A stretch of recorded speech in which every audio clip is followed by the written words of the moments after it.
고객한테 3만 원짜리면 이거 좋다고 열심히 추천한다고 해서 되지 않는다, 그죠? 우리 사람들은 자기가 다 비교해서 결정하고 싶어. 상대를 설득하는 게 아니라 상대가 선택하도록 내가 계획하는 일이다. 자녀가 둘이 있습니다. 케이크 하나 사들고 왔는데 얘들 다툴까봐 정확하게 똑같이 나눠줬어요. 그래도 싸웁니까? 안 싸웁니까? 그래도 싸워요, 그죠? 그 읽었던 그 책 제목이 그 어떻게 원하는 것을 얻을 것인가라는 책이었는데 모든 내용은 다 기억나지 않지만 그때 그 책을 읽고 나서 제가 딱 기억에 남는 게 결국 협상이라는 게 뭔가 이성적인 계산이나 데이터가 아니고 감정이구나라는 걸 그 책에서 이제 읽고 난 느낌이었거든요. 근데 이제 소장님께서 뭐 방금도 아까도 말씀하셨지만 이제 데이터가 점점 중요시 된다. 그럼 이 얘기는 이제 어떻게 보면은 이제 더 계산적이고 이런 것들 해서 이제 협상이 이루어지고 협상의 미치형이 커진다는 얘기인 건데 협상에서 더 중요한 것이 감정일까요? 그런 진짜 데이터일까요? 자, 그 협상으로 미치는 결과가 크지 않아요. 예를 들면 협상으로 미치는 어떤 이해관계, 그러니까 수익이나 손해나 이런 것들이 크지 않아요. 그러면 사실은 우리가 인지상정이고 좋은 게 좋은 거라고 그래도 뭐 좀 감정적으로 유대 있는 사람 손을 들어줄 수 있잖아요. 그죠? 크지 않으면. 근데 그게 커요.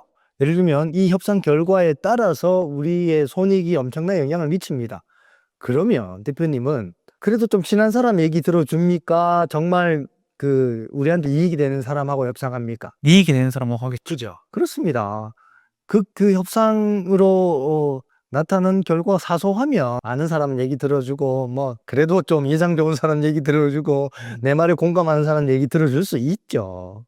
그런데 규모가 커지고 비즈니스 협상에서 이제 글로벌 협상으로 이렇게 넘어가면 감정은 감정적으로 대응하지 않습니다. 우리가 감정이 중요하다 틀린 말은 아니에요. 틀린 말은 아니에요. 그러니까 좀 극단적으로 얘기하면 뭐 애티튜드가 안 좋은 사람하고는 협상이 안 되는 거죠. 그러니까 그건 너무나 기본, 너무나 기본. 그러니까 말할 필요도 없는 기본이에요. 생각해 보면. 근데 저를 믿어주세요라고 내가 어떤 신뢰를 자꾸 갈구한다고 해서 상대가 믿어주나요? 아니죠. 아니잖아요. 우리 어떤 사람 믿습니까? 내가 판단할 수 있도록 정확한 정보와 객관적인 데이터로서 나한테 설명해 주는 사람을 신뢰하지 않습니까? 제가 너무 냉정하게 얘기하나요? 아, 맞는 얘기라고 생각해요. 그렇습니다. 신뢰는 감정으로 신뢰를 주는 게 아니에요. 데이터로서 신뢰를 줄 수 있는 것이다. 그래서 감정이 안 중요한 건 아니고 감정이 중요하냐 데이터가 중요하냐 이 논의는 결국 어느 쪽이 상대의 신뢰를 더 얻을 수 있느냐 얘기 같아요. 결국 감정으로 신뢰를 얻을 수는 없다. 저는 그렇게 생각합니다. 오늘날과 같은 사회는 더더욱 더. 그러니까 이제 협상의 본질적인 게 결국에는 데이터와 숫자로 기결될 수밖에 없는 거네요. 결국 이해관계로. 시대가 그렇게 이제 이미 와 버렸죠. 이미 와 버렸죠. 왜? 서로 너무나 다 알고 하는 협상이에요. 다 알고 하는 협상에서는 뭐가 있겠습니까? 너 이익이 이만큼이고 나 이익이 이만큼이고 우리가 좀 더 창의적인 방법으로 이익을 둘 다 올리는 방법으로 새로운 방법을 찾아보자 이거잖아요. 그러니까 그렇게 이제 돼 오고 있는 것이죠. 그 이제 보통 협상할 때 이제 시작조차 못하는 경우가 뭐 상대방이 거절하는 경우 뭐 안 됩니다. 할 경우에는 내가 뭐 이게 예를 들어서 뭐 가격이 비싸다든가 품질이 안 좋다든가 이런 것들은 이제 바꿀 수 있는 여지가 있잖아요. 근데 뭐 다짜고짜 뭐 안 된다고 한다든지 뭐 이게 뭐 나는 생각이 아예 없다든지 이런 상대방하고는 뭐 어떻게 협상을 끌고 나갈 수 있는 방법이 있는 건가요? 상대방이 나를 안 만나준다 이거네요. 상대방이 나를 안 만나주는데 나는 상대가 필요한 거네요. 상대방은 나를 안 만나주는데 나는 상대가 필요해요. 그죠? 우리 아까 가불관계 얘기하고 같은 얘기입니다. 상대는 굳이 나 아니어도 돼요. 근데 나는 상대가 필요해요. 그럼 어떻게 해야 될까요? 수단과 방법을 가리지 말고 상대를 만나는 방법을 내가 노력해서 찾아봐야죠. 안 만나려는 사람을 내가 무슨 수로 만나겠습니까? 내가 어떤 이성이 마음에 들어요. 근데 저 사람이 나를 싫어한대요. 어떻게 해야 될까요? 뭐 수단과 방법을 가리지 말고 일단은 네. 만남부터 만들어 봐야 되겠죠. 그죠? 그건 협상이기 이전에 최초의 만남을 어떻게 만들까? 그걸 고민해야 될 것 같습니다. 그러면은 뭐 만약에 나랑 절대 협상을 할 수가 없는 사람도 존재할 수 있나요? 뭐 좀 더 풀어서 얘기하면은 뭐 뭐 지나가는 사람이 한 번도 본 적이 없어. 네. 근데 내가 뭔가 이 사람하고 뭘 해봐야겠다 했을 때 접점이 없는 거죠. 내가 필요하면 이제 얘기를 걸어와야 되겠죠. 그 필요에 따라서 접점을 만든다면은 그럼 어떤 사람하고도 협상이 가능한 건가요? 그럼요. 상대방이 그걸 원천적으로 거절을 하더라도 협상을 이어갈 수 있게 되는 건가요? 자, 협상은 언제 출발합니까? 상대가 거절해야 출발합니다.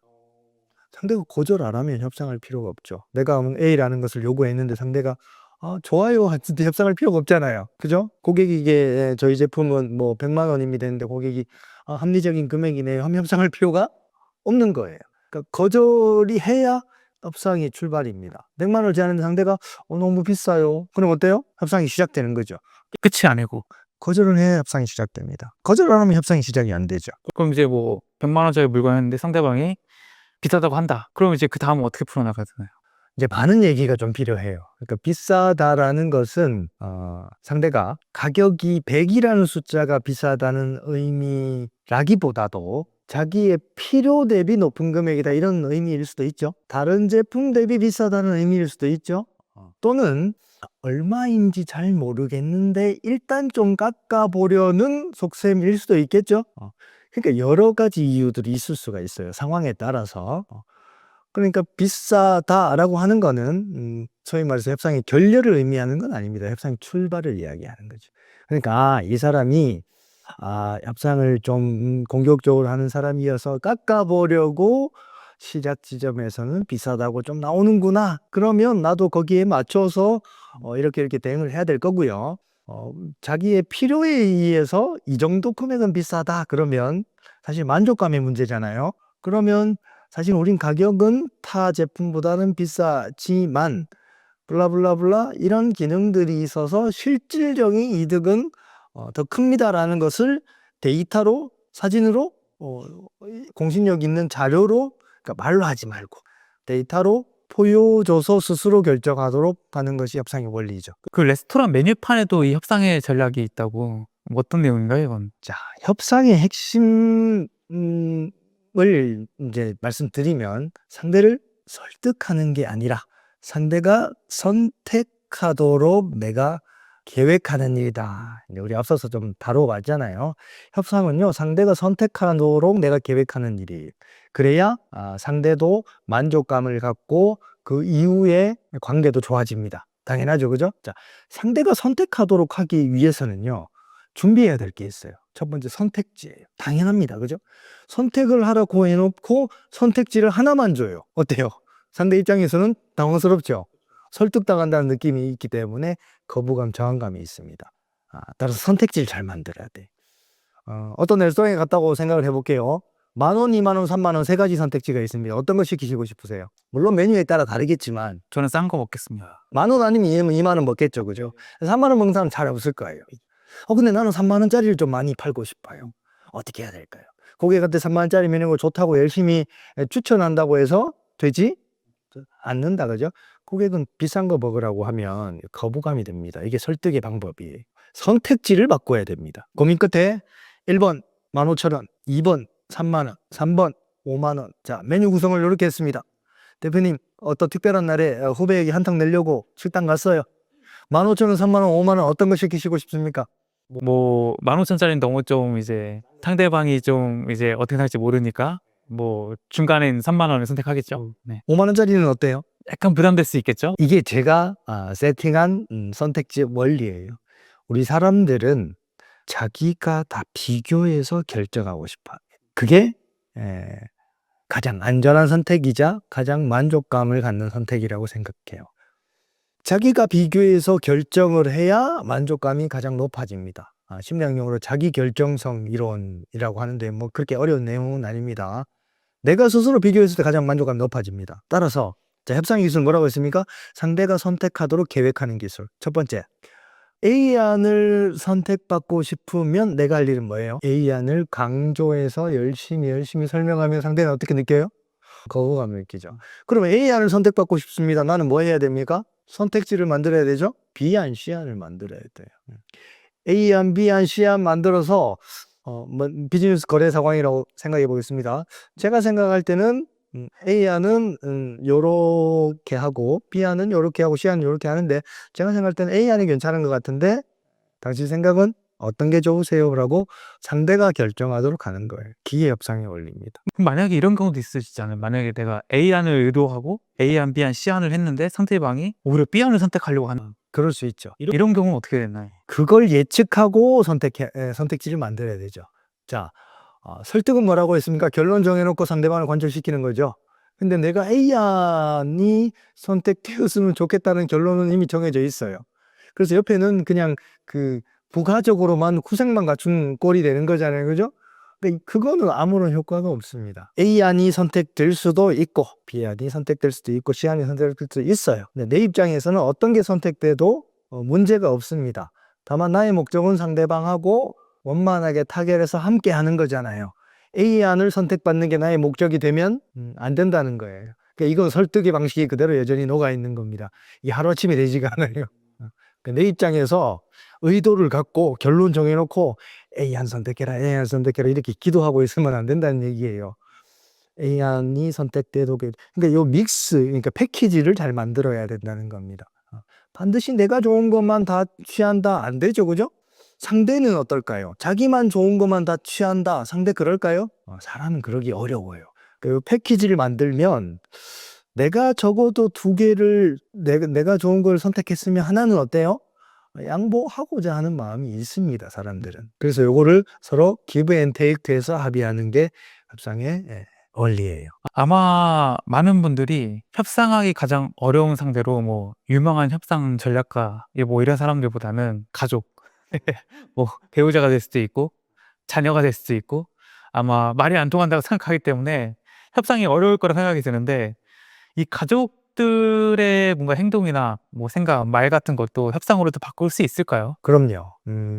가족 간의 협상이 어려운 이유는 뭐 여러 가지가 있겠지만 단순히 협상의 이론만 가지고 설명하기는 조금 어려울 수 있는데 근본 원인은 이게 대등한 관계로 생각을 안 해서 그런 것 같아요. 그러니까 내가 이게 맞는데 왜 내 얘기를 안 들어? 좀 이렇게 생각하는 경향들이 있습니다. 그 이야기는 계속 강조해왔듯이 상대가 선택할 수 있도록 내가 어떤 제안을 해야 돼요, 협상은. 그죠? 근데 제안하지 않고 A가 좋은데 왜 이 얘기를 안 들어? 그러면서 자꾸 설득하려고 하기 때문에 그래요. 자, 자녀가 둘이 있습니다. 케이크 하나 사들고 왔는데 얘들 다툴까봐 정확하게 똑같이 나눠줬어요. 그래도 싸웁니까? 안 싸웁니까? 그래도 싸워요. 그죠? 근데 분명히 정확하게 똑같이 나눠줬는데 싸웁니다.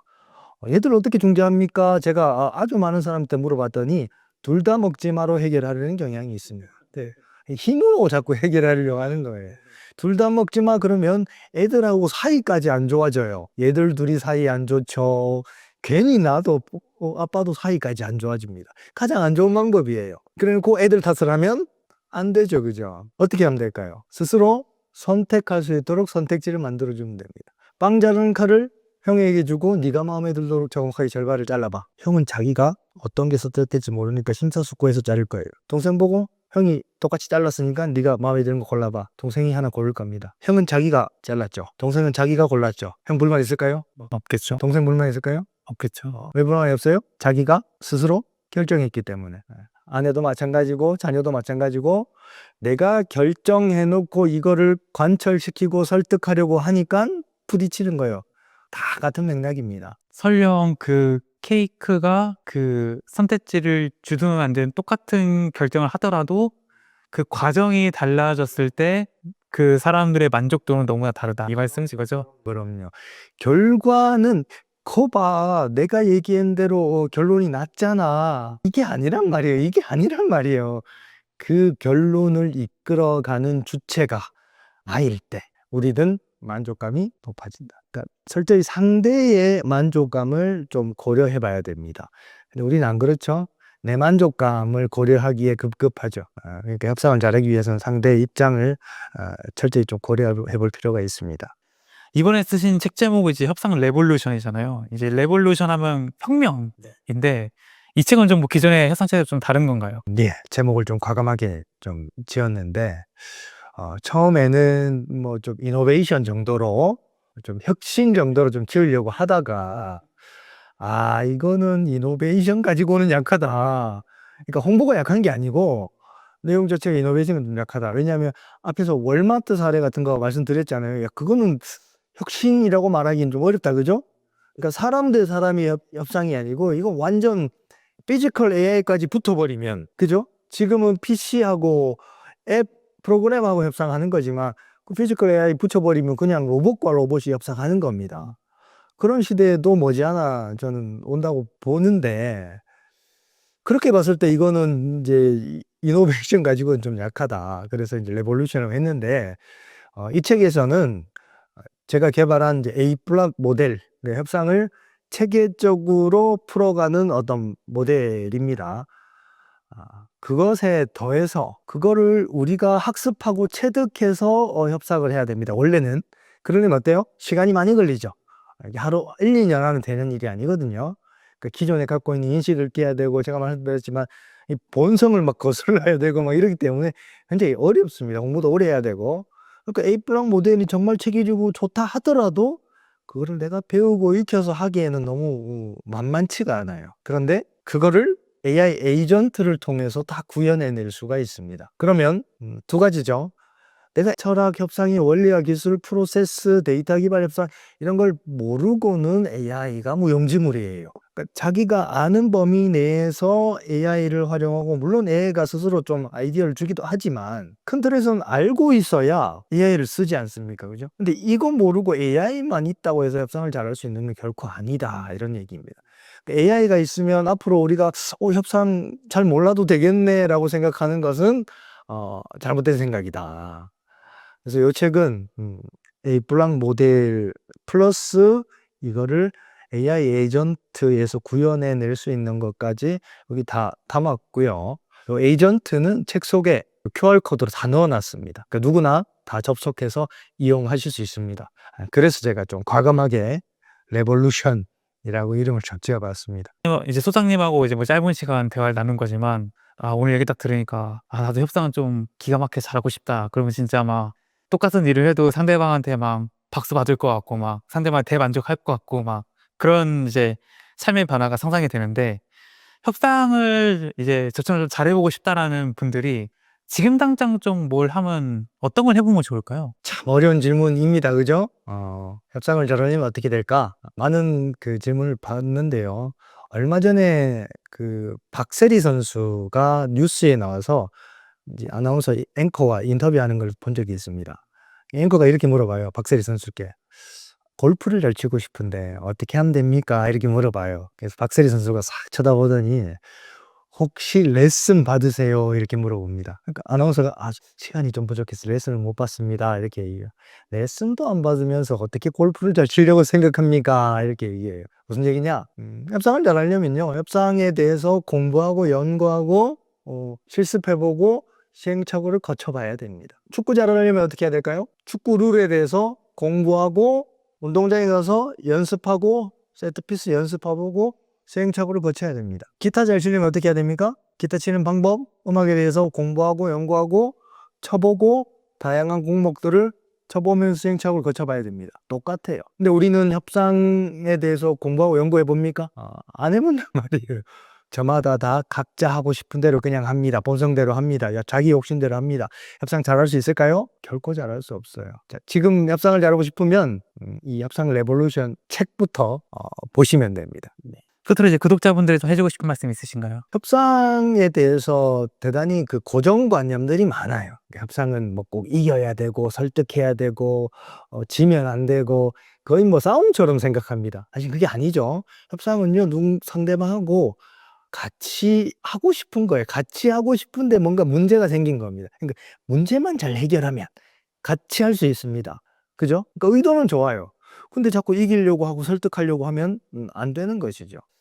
그동안 우리 그 협상이라는 영역이 암묵지의 영역이었어요. 자, 노하우 가지고 이야기를 했어야 됩니다. 감으로 이야기를 했어야 됩니다. 내가 해봤더니 이러면서 경험으로 이야기했어야 됩니다. 그러니까 전달이 안 돼요. 전수가 안 됩니다. 그죠? 근데 사실은 아니에요. 데이터 기반 협상 하에서는 철저히 원리와 기술 프로세스가 체계화되어 있고 구조화되어 있습니다. 그래서 그걸 가지고 연습하고 훈련하는 것들이 굉장히 잘 되어 있어요. 그래서 앞서 박세희 선수 얘기처럼 훈련하고 연습하는 과정들을 거치면 누구나 많은 경험이 없더라도 협상을 잘하게 됩니다. 잘할 수 있습니다. 얼마든지요. 얼마든지 잘할 수 있습니다. 가상의 시뮬레이션 가지고 그 모델을 가지고 해보고, 또 하나 플러스, 우리에게는 지원군이 있잖아요. 나 혼자 다 해야 되는 건 아니잖아요. AI가 있잖아요. 그러니까 내가 알고 있으면서 AI한테 시키면 되거든요. 내비게이션이 있기 때문에 AI와 원팀이 되어서 협상을 계획하고 준비하고 전략을 수립하고, 그거에 따라서 내가 실행하고, 얼마든지 잘할 수 있습니다. 경험이 많아야 잘할 수 있는 건 아닙니다. 그래서 훈련하고 연습하고 이런 과정을 거치면 누구나 협상을 잘할 수 있다, 이런 말씀을 꼭 드리고 싶습니다. 그래서 오늘은 협상 레볼루션의 저자 오명호 소장님께 이제 협상에 대한 여러 가지 관점들, 생각들을 많이 들어봤습니다. 아마 오늘 영상 보신 분들은 저처럼 협상에 대해서 뭔가 새로운 생각을 아마 갖게 되지 않았을까, 이런 생각이 듭니다. 오늘 좋은 말씀 해주셔서 감사합니다. 네, 초대해주셔서 감사합니다.